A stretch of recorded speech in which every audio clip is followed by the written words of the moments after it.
Chers amis de la mission Soleil d'Espoir, bonjour et bienvenue à cette méditation matinale. L'avarisme est un péché que Dieu punit sévèrement, mais plusieurs d'entre nous ne s'en rendent pas compte du danger que cela peut engendrer.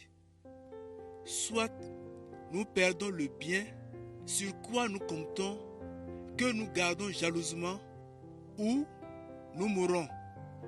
Que dit Dieu par rapport à l'avarisme? Suivons donc. Mais Dieu lui dit: insensé, cette nuit même, ton âme te sera redemandée, et ce que tu as préparé, qu'il aura. Il en est ainsi de celui qui amasse des trésors pour lui-même et qui n'est pas riche pour Dieu. Luc le chapitre 12, le verset 20 à 21. C'est maintenant le jour du salut pour quelqu'un. La méditation de ce jour est titrée « Un pied dans la tombe ». Nous sommes en 1942. Dans une ville du Massif central, un jeune homme est très alité, terrassé par la tuberculose. Il est très faible, presque innocent. 3 médecins sont là, qui parlent à voix basse. L'un d'eux laisse échapper: pauvre garçon, il a un pied dans la tombe. Mais le jeune a entendu, et ses paroles le transpercent. Atterré, il ne dit pas un mot, il ne réagit pas.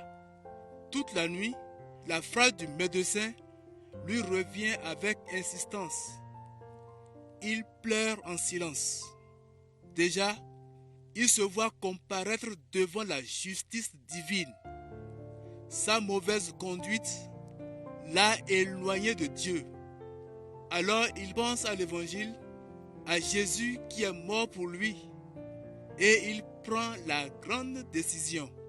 Il reconnaît ses fautes et accepte Jésus pour son sauveur. Ce changement sera durable, l'engagement de toute une vie après sa guérison, avec un seul témoin, Dieu lui-même. 50 ans plus tard, le souvenir de cette nuit reste gravé en lui. La nuit de sa conversion, quand il a trouvé la paix avec Dieu, quand il a obéi sans retour à Jésus. La nuit qui a transformé sa vie. La question se pose à chacun. Ai-je eu un jour un contact profond, sérieux, déterminant avec Dieu?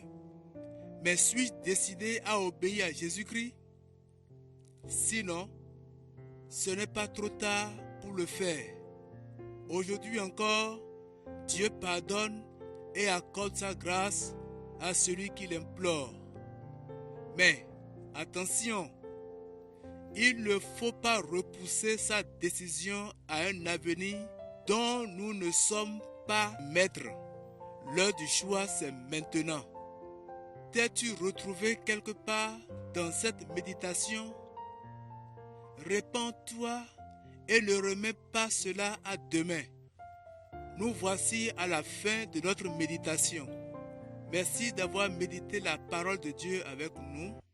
Que cette parole puisse produire de fruits dans votre vie tout au long de cette journée et que le Dieu de grâce vous accompagne, vous bénisse. Nous vous donnons rendez-vous demain matin. Prions pour notre délivrance de l'avarisme et bénissons Dieu en tout temps. Que Dieu vous bénisse. Shalom.